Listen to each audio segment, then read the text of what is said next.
Everyone, hope everyone had a wonderful, wonderful week. I find myself enjoying a Shana Bet Tiyul to a lot. That's the background they have behind me. And we read this week Parshas Vayishlach, and we're reading about the stories of Yaakov. How Yaakov, together with Rachel, with Leah, with the Shvachot, builds 12 Shvatim. And it's striking that Yaakov, as he emerges, as he begins his career, he's referred to as Yaakov Ishtam Yoshev Ohalim. But Chazal tells Maseches Psachim, it's also echoed in when last week's parsha Vayifka B'Makom V'Yolan Shom, he dwells in a place, sleeps in a place, and he davens to Hashem, and that place he called Beit El. So Yaakov starts off his career as Yoshev Ohalim, a dweller of tents. And then as he emerges, as he builds, as he overcomes challenges of Esav, of Lavan, dealing with building the Yud Beis Shvatim, building the family of Klal Yisrael, which will emerge as Beis Yaakov, as the home, as the house of Yaakov. So he emerges, and the term that is used often with Yaakov is Bayis, and the Beis HaMikdash, which is named after Yaakov, Beit El. It's called the Beit Elokim. Unlike Avram, who called it a Har Moriah.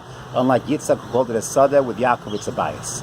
So Yaakov starts his career as Ishtam Yoshev Ohalim, tents. And as he emerges, as he builds the base Yaakov. And when it comes to looking ahead to the Mishkan, we find also a temporary dwelling place of the Shekhinah. We call that the Mishkan. That's the Makom HaShekhinah, the Lashon of Mishkan, the home of the Shekhinah. But that was a tent. That is something that, as Bnei Yisrael traveled in Midbar, they would fold up, move from place to place, and reassemble. In Shiloh, it was Mishkan Shiloh. But that wasn't the permanent dwelling place. The permanent place was in Yerushalayim, and there is the Beit HaMikdash. So you have these two paradigms of a home, of a connection. There's an Ohel, the Ohel of Torah, Ishtam Yoshev Ohalim, and then you have the Bayis. And obviously, Bayis is that which endures. Bayis is that which is permanent. Bayis sticks with us forevermore.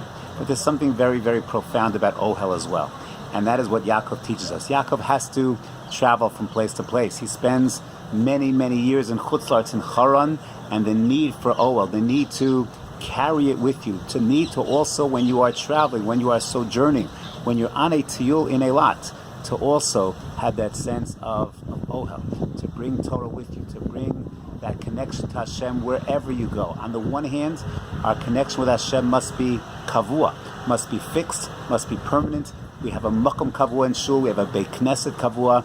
Our tefillos are tefillos that are kfuim, that are very set and very fixed. That's the bias. But we also realize that we are travelers. We have mobility.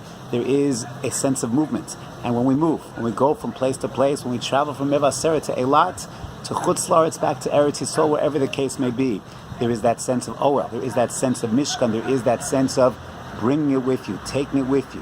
When we daven, yes, oftentimes we'll have a tefillah kavua, but we don't want the tefillah to become kva, to become fixed, to become static, to become set in its ways. We want to bring energy and freshness, newness, a certain sense of brightness to our tefillah as well. And that is the dichotomy, that is the duality of, and the lesson of Yaakov. On the one hand, he starts off his career, Yaakov Ishtam Yoshev Olim, and teaches us and gives us and implants in us the genetic code of Ohel, of bring it with you, of wherever you might be. But at the end of the day, also to create a fixed place, a place when that is our home base, that is our home, that is our Bayis, Beit HaMikdash, Beit HaKnesset. That is the sense of permanence that we have. And we learn these lessons from Yaakov, and we bring it into our lives on a day-to-day basis, wherever we are. We have that fierce, that sense of setness that we have in our lives, and at the same time, we have the mobility to bring it with you wherever we go. Have a wonderful Shabbos Kodesh.